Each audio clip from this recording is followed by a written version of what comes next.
Welcome to the Real Estate Pros Show, where we interview real estate investing professionals from coast to coast, as well as the service providers that serve the real estate investing industry. Our goal is simple: share what's working now to help you improve and scale your business to the next level and meet the pros that can help you get there. Real Estate Pros is powered by Investor Fuel, America's leader in helping real estate investors and professionals build the business you need to live the life you've always dreamed of. Let's start today's show. Property insurance for real estate investors doesn't have to be difficult, but it does need to be there to protect you when you need it. MyInvestorInsurance.com not only provides insurance at 15 to 30% cheaper than traditional agencies, it's built specifically for real estate investors like you. You can set up an account in about 2 minutes, get quotes on properties, turn on and turn off insurance for your fix and flip or rental properties in around 2 minutes without having to talk to anyone directly, all through our portal. There's no better way or faster way to make sure you've got the coverage you need to protect you, and no more lengthy policies either. Once you're set up, you're billed monthly and prorated by the day for however long your policy is active. It's powered by MSI, the third largest independent MGA, with 1.5 million customers and more than $1 billion in cumulative premiums written. Get set up today in about 2 minutes at myinvestorinsurance.com/fuel. Hey folks, welcome back to the show. I'm your host, Dylan Silver, and today on the show I have Robert Dinan, your West Coast, Florida realtor. Robert, welcome to the show. Hey, I thank you so much, Dylan. It's a pleasure to be with you today, and thank you for having me, my friend. Thank you for having me. Absolutely. I'm actually jealous that you're in Florida. How long have you been in Florida? So I bought in Florida in 2000 and moved full-time from New York to Florida in '08. So I have some time in here in the Sunshine State for sure. We didn't even get into this. I'm from New Jersey. I'm from Caldwell, New Jersey, near Montclair, Hoboken. Oh, know it very well, my friend. Know it very well. I have one of my partners is actually in Hoboken that's was involved in our multifamily fund. So he's in Hoboken now still. He's packing up, getting ready to move down to the Sunshine State too. Yeah, I was out on the North Shore of Long Island in a town called Lloyd Harbor, Cold Spring Harbor, Huntington area. So the North Shore of Long Island was a wonderful place to grow up, but worked in the city, lived in the city, worked all over that area in the past, and just happy to be down here in Florida, my friend. And I can't wait to see you here, my friend. You got to come on over. Come on over. You may see me here this month or next month. I really have to get down there. But pivoting to how did you break into the real estate space? Was it in your blood? Did you have a lot of people that were in the real estate space? How did you get into the real estate space? All right. Well, without seeming too hokey and planned here, this is actually what happened to me. I loved Monopoly. I love the game of Monopoly. Monopoly to me was just an awesome game, and it taught me a lot of things as a young guy on, getting rents, mortgaging properties, buying properties, getting the best properties, Park Place and Boardwalk, and then hammering people with, with the big rents. But I really had a passion for real estate for a young age, and I think that grew out of, playing that game, but also, my mother and father weren't real estate professionals, but they were always looking at opportunities for real estate in different parts of the U.S. and from upstate New York in the Wyndham area. I don't know if you're familiar with that space, but it was like a ski mountain area space up there, and they were always my dad had a wonderful fascination with Florida, so that's how I ended up in Florida. But my real estate journey really happened to me when I was still in high school. So in high school, there was a group of guys in high school that were, a few years older that were, friendly with everybody. And, all of a sudden, they would still come to the parties and come to the things and do the stuff at the sporting events. And because they were in town, they stayed in town. They didn't go away to college. They stayed in town. They got jobs with the town, working for the town. But all of a sudden, I saw these guys, driving nice cars, having nice things. And, I'm like, what are you guys doing? Like, what, are you selling drugs? What's going on? What are Yeah, you what is doing? going on? And my buddy said to me, he said, listen, he goes, we're buying properties at town hall on the steps of town hall, and we got these orange sheets and green sheets that we know they're Liz pendant properties, and we're buying things right on the town hall steps, for pennies on the dollar. And this is them in the late 80s doing this. So I got involved with them when I was a senior in high school, and Wow. by time I was 26, we had 16 rental properties that we had personally through the three of us, and we grew that into more. And then over time, people move, people do things, people get divorced, things happen, so we kind of moved away. But I stayed in the real estate game for a very long time, and really was mostly on the real estate space in the more of the acquisition side, right? I wasn't retail. I wasn't doing retail sales in real estate. I was doing it for us to be able to acquire the properties and to manage the deal and the process through the deal, because when you're doing it yourself, you know what's happening. You don't have, a third party. So that's where I was, and that's really how I got involved in the real estate space. Stop living on an island and join the #1 mastermind in America for professional real estate investors. Investor Fuel is a community of hundreds of the nation's top investors working together to build stronger businesses and better lives. In addition to the amazing community of real estate investors acting as a board of advisors for one another, Investor Fuel members have access to 100% funding on purchase and repairs for our members only, a health insurance program, and benefits and discounts that more than pays for the membership of most of our members, meaning it's actually costing you money to not be a member of Investor Fuel. If you're looking to scale your business and build a business that allows you to live the life of your dreams, please visit investorfuel.com today and book a call with our team. Let's talk about buying homes on the courthouse steps. Okay. Come on, dude. It's a thing of the past, my friends. It's it doesn't go down that way anymore. It was literally like an auction. They would say, 60,000, 65,000, 70,000, 80,000, and then you'd have to have 10% down at the time, and then within 2 days the full amount. And Dylan, I'm going to age and date myself here, but these are a time when you had personal relationships with bankers too, right? I mean, when I bought my first house solo, I had a bank account since I was a young guy, because I was always working on boats and doing, pools and doing certain things to make money. I was always, entrepreneurial minded. Yeah. But I had a bank account since my dad took me to the bank at 16. So we're opening a bank account, put your money in the bank, and, I built relationships with the people in the bank. So when I wanted to buy my first house at 20 years old by myself, I walked into the bank and I said to this guy, Rick, and I still remember, I can still see his face. I don't know where he is today, but I walked into the First National Bank of Long Island, and I said to Rick, I want to buy a 11 Hillcrest Street in Huntington here. He goes, oh, that house by the bakery? Sure, Rob, sit down. Let's get it done for you. So, it was that easy and that simple, because they knew you had a relationship, and it wasn't all this, proctoral exam that a mortgage is today. Yeah, so you need a blood test, and Oh, please, firstborn, everything else. It's really interesting, unrelated to this, I get a lot of different avatars of real estate investor on this show.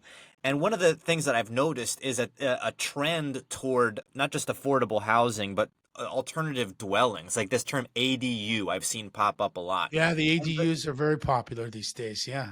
I believe a lot of it is because of the hurdles that people in many cases have to jump through, post Dodd-Frank, post the recession, that now in order to get a mortgage, many people feel like you need quite literally like a blood test in order to get a mortgage. And it's a move towards too, with the ADUs, it's really a move towards multi-generational living too, because, the the American dream of buying a home is getting further and further out of the shot of, the younger demographic. Yeah. It's the money that you need now to put down on a property compared to what you needed 10 years ago Yep. is beyond, even 5 years ago. So, that's a whole other podcast still. A whole I other was just podcast. I want to touch on that a little bit. I was just having that conversation with my family. We were disagreeing basically, and I was saying the value of a college education has been devalued slightly because college education kind of used to be somewhat of a not a guarantee, but a pathway towards homeownership. And now that's less and less clear because you have to jump through so many hurdles. And the argument on the opposing side was, well, home ownership has nothing to do with education. And my perspective was like, well, then why are we getting an education? So, Understood. And again, that's a whole other podcast. We could drill down on that for hours. Is it worth it? I tell people now, I have a younger boy. He's 4 now, but I started a little bit later in life. But I have friends now that kids are graduating college and moving into the quote unquote real world. And it's like, what do they do? What do Yeah. they do? Is a college education the right way to go? I'll tell you right now, in Florida, if you're a tradesman, you're running, an air Yep. conditioning, electric company, like the heating and cooling HVAC systems like that, you're just crushing. You're crushing. are. The times of, this blue collar mentality of, you have to be, a super duper suit wearing professional to make money is not the case anymore. It's just not. I'm on the same page with you on Yeah. that one. And Yeah. I'm curious. Go to trade school, guys. Go to trade school. Get a trade. You don't have to use it, but you know what? Get it, own it, and build a company around it. Hire the guys to work for you. There's a lot of people out there that just want to go to work and want to do what they like to do. I want to just run the wires, man. I just want to hook up the wires and I want to go home. That's all I want to do. I don't want to run a business. So, if you have that background in that trade, in any of those trades right now, even automotive, you're setting yourself up for success because people aren't doing it. There's a lack of people doing that. I think just many, I think again, it's maybe first, second, maybe third generations we're going into it. I can Yep. tell from my, experience with my network, but a lot of people aren't going into it, and as you get into second and third generation of even business ownership, what happens, right?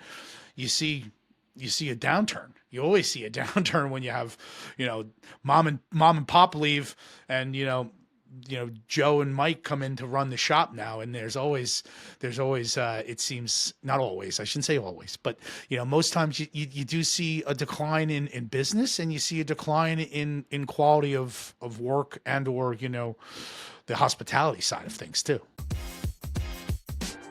If you're looking for consistent, high-quality leads, look no further than Investor Machine. Investor Machine isn't just another agency, it's the most sophisticated, data-driven lead generation company on the planet for real estate investors, and serves the role of being not just a lead generator for your business, but a marketing partner that is helping you achieve your goals along the way.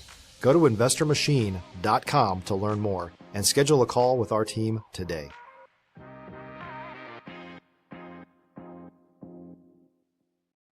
Yeah, and to your point, private equity is coming in and they're seeing this as an opportunity because this is an area which, is ripe for innovation, right? And so if you scale a business or if you have, if you're looking to sell your business, there's so many private equity groups that are going to come and would love to make an offer on HVAC, electrical, Please. any type Yeah. of trade.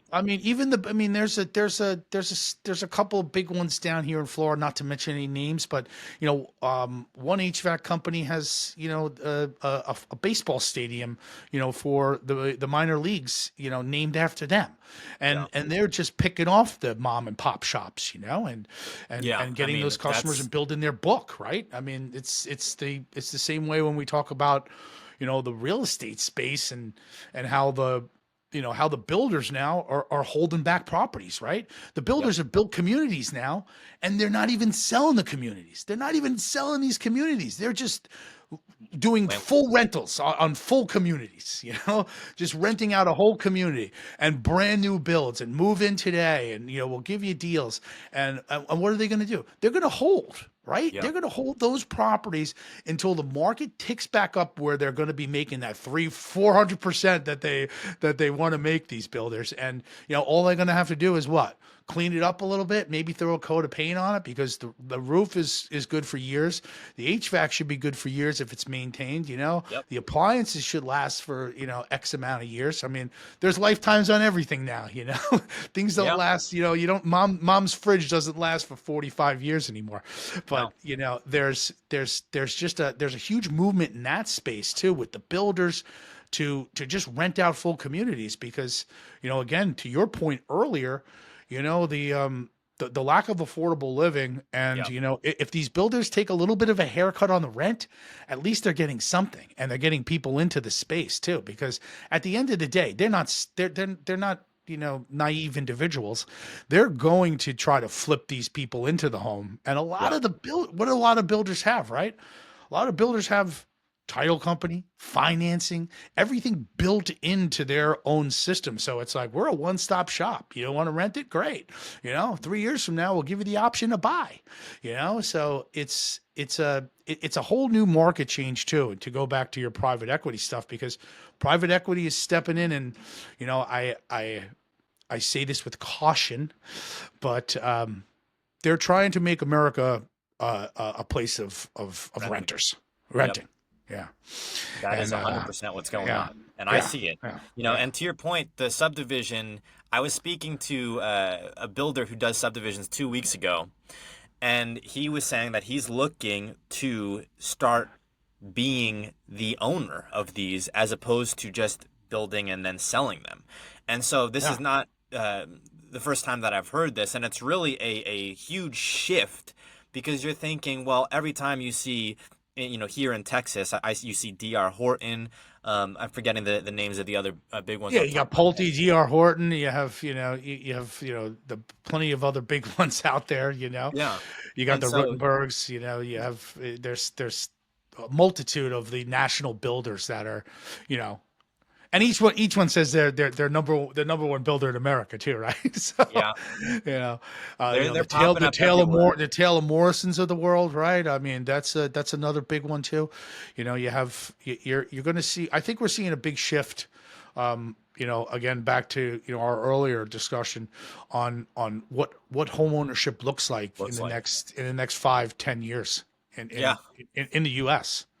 It's going to be very interesting. It's definitely ripe for innovation. I want to ask you, when you moved down to Florida, 08, 09, right? What an interesting time to move anywhere, but definitely Florida. I've seen the movies and I've heard the stories. Florida was kind of, in many ways, the hotbed of, you want a loan, you have a pulse, here's a loan. And so what was it like? That's what caused 2007-8, right? Yeah. What was it like? Well, so I owning property in Florida at that time, again, I bought in Florida in 2000. And when I bought in 2000, 98, 99, being in New York City, I mean, there were business owners, there were restaurant guys, there were hotel guys that were like, I'm selling everything and I'm going to Florida, I'm buying because now's the time to buy. And there was this like, again, this is 25 years ago, but this is like, there was a time where I was like, shit, man, excuse my language, but Florida's going to sell out. I got to get a piece of Florida, I got to get a piece of Florida. And that was like, everything that was going on, for lack of a better term, on the street, right? I mean, that's what was happening. And I was seeing, successful entrepreneurs, successful business owners, successful, just hoteliers, just, dumping everything and pumping it into the Florida marketplace. I mean, I remember one guy was like, take whatever you want out of here, bro. Take the chairs, take this, take the plants. I'm out of here. I mean, it was wild. And then, when I purchased again, it was a higher marketplace, and it was, If you're a new or newer real estate investor looking to launch or grow your real estate investing business, please check out Investor Fuel Club. It's a coaching community, but unlike anything you've ever seen before. And you can actually partner with members of our mastermind from coast to coast on deals right in your market. There's no better opportunity to build a consistent business than to literally partner with pros to help you avoid costly mistakes, avoid the need for capital to do deals, and help you eliminate your fears as you're starting your business. Learn more about Investor Fuel Club at investorfuel.com/club. Comparably, to 2007-8, but it was a higher marketplace. So, Florida has a little bit more of a cyclical move than most markets. It really spikes high and then, drops down to where it should be. But, when you buy high, you always want it to go higher, right? Yeah. But, I never ran into anybody, who said, I'm sorry, I bought my property, 20, 25, 10, 15 years ago, right? Worst investment I ever made. You tend not to hear that. So, I think, I think it's just, that '08 stuff when it was happening. The reason I came down was I had a gentleman who was lending money in the private equity space, for lack of a better term, right? As a wholesaler yourself, to the fix and flip guys. And, he said to me, "Hey, you still have that place in Florida on the West Coast?" I said, I sure do. And it was January in New York, and January in New York's not a pleasant time. So he said, "Will you go down there and give me some, broker price opinions on properties down there? Because I'm going to be lending out money to these places, and I need to see if there's actually a home on the property, because he's based out of New York too. I need to see if there's a home on the property. I need to see if there's AC units. I need to know there's no holes in the roof. So I came down during that time and stayed until March, and was doing like 10 to 15 houses a day, doing broker price opinions on properties, and living the dream. Was getting paid a significant amount of money to do these broker price opinions. And I told the guy, I said, "You're paying me $500 a house, my friend." I said, "That's crazy." I go, "You're my buddy. It's like, I feel like I'm taking advantage of you." He said, "Oh, don't worry. It's built into the loan, my friend. So you're good." So, doing that many houses a day and at that time, in the real estate space was a gift. It was a gift because everything was going sideways. You had large investment firms going out of business that you swore they were going to be around for another 100 years. So did it feel like a movie? I don't know if it was a movie. It just felt like it should all go away, and it didn't. Yeah. It just felt like it should all disappear, and it was going to be like a magic wand was going to be waved, because it was chaos, complete chaos. Especially, for, all those guys I talked about moving down to Florida, pumping all their money into these properties, and leveraging themselves out. I mean, I hope none of them got too badly hurt, but I mean, they were selling big properties, big businesses. I mean, and deploying a ton of money down here, and during that time, again, they were buying at the height. So, and then we had that drop, and Florida didn't have that dip that a lot of other places in the world did, like, Nevada and other places that, just went down to zero, right? I mean, empty neighborhoods. We didn't have that because people still want to move to Florida. People still love Florida. The benefits of Florida are amazing. You have, no income tax, which is great. I mean, on the 2026 docket, DeSantis has, the possibility of eliminating property tax. So you actually own your property, and you can be homesteaded in Florida too. So, if it's your primary residence, they can't go after you, just like, OJ got away with his house down here. They couldn't touch it, even though, he owed, the people a ton of money. They couldn't go after his, primary residence. So when you're homesteaded, you're protected and you have no income tax. And if they go into this no property tax or less of a property tax. I don't see them eliminating the whole property tax, but it could happen, but I don't see that. But I mean, if they can eliminate a little bit of that to make up for right now, what's happening here, Dylan, is the increased insurance rates, which, Yeah. you got a lot of people from up north running scared because that's all they hear. Insurance is crazy. Insurance is crazy. It's not that crazy. It just depends on it depends on it's what's relative to you. What do you think crazy is, Yeah. But you look at taxes up north compared to taxes here, Night and and day. yeah, it's I mean, I look at when I sold my property there in Huntington Bay. I mean, we were at $25,000 a year. Just in property taxes. I mean, I moved down to sold the house, moved down to Florida. I said to myself, I gave myself a $25,000 raise. Yeah. That's exactly how it is. That's Yeah. exactly how it is. And Yeah. then just, the climate, I'm in Texas, and I think that the Florida Texas connection is there. There's also some friendly competition. I think Florida has our weather beat, which I think a lot of Texans listening to this are going to say you're crazy. We got great weather over here too, but there's something about the Florida weather. It's unbelievable. Having been through there and traveled through there, the Fort Lauderdale area, I go there Yeah. 5 times a year. I downtown Fort Lauderdale, for my money's worth, Rob, is maybe the nicest area of the country. I was in downtown Fort Lauderdale, and I was talking to someone who I just met, and they said, you need to go to Boca. I've never been to Boca. Yeah, Boca And they Raton. said, Yep. Yeah. they said, Boca, if you think this is nice, Boca's really the nicest one that you're ever going to, other than like Honolulu, this is as nice as it gets Yeah. being an American. So So I said, okay. let me give you the flip side of that. So you're a New Jersey guy. I'm a New Yeah. York guy. People usually choose the path of least resistance, right? Especially if you're coming down from up north, right? And you're driving, right? Yep. You take 95 down. That's why New York, New Jersey, it's like little New York, little New Jersey on the east coast of Florida, right? Just because it's the path of least resistance.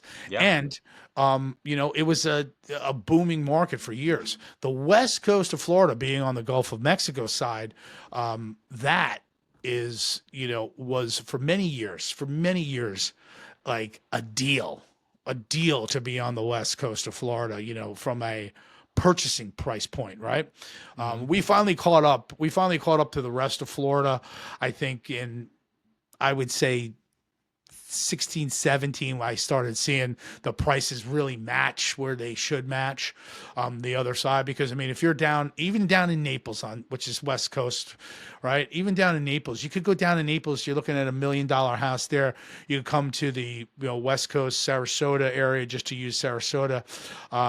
And instead of paying $1 million, you were paying $600-700. Instead of buying a condo for $600, you were buying a condo for $400. Sarasota is that's all changed, right? I mean, pricing and I kicked myself in the rear end, Dylan, for not buying more properties. But don't discount the West Coast until you come here. And on that note, I'll be very brief here, but my parents owned a house down in Florida from a condo for many years on the east coast of Florida in a place called Indian River Plantation, Hutchinson Island. A wonderful spot in the world, the sailfish capital of the world, actually, if you're a fisherman. But I was a surfer. I always liked to surf. I liked being and I like fishing. I like being in 2,000 feet of water and still seeing the girls on the beach in bikinis, right? Without going, miles and miles offshore. So when my parents were coming down in Florida, they were buying in the late 90s before I purchased. And they said, I said to them, if you guys are going down there, I'll go a third in on the property, Mom, me and you, we'll go a third, a third.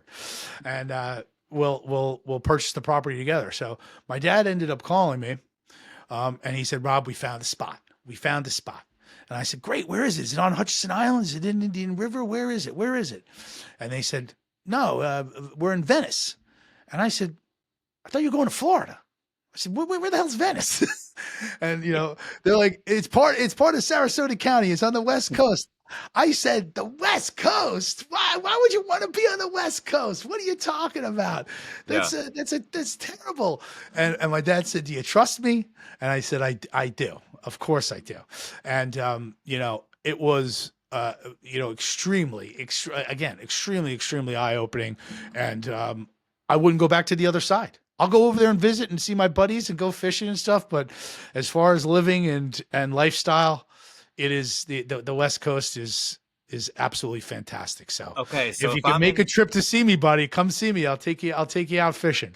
let's just talk about living. Let's not talk about Yeah. investing, but just living. Yeah. West Coast Florida, I want to have the absolute best living as far as weather, as far as happy people, as far as, restaurants, so on and so forth. Where's the area that I go to in West Florida?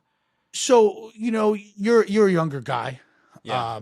For you, I would say, the average age in Sarasota is 42.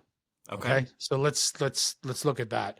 As you move a little bit further south down into the Venice area, it used to be in the high 70s. Now it's in 62 years old. But that's all changing too. That all changed, with COVID. I had more people coming down here asking me about school districts than I ever had before. No one ever asked about school districts. It was always like, my kids are growing. I just want a nice place and I want to play golf, or I want to just, play Yeah. tennis, or I just want to go fishing. I had the big house. I don't need the big house. But for a young guy like you, man, I would say that, that St. Pete area. St. Pete. Yeah, St. Pete area is probably the spot. I mean, you're talking about walkability downtown there, parks, recreation, waterfront, festivals, nightlife, beyond your expectations.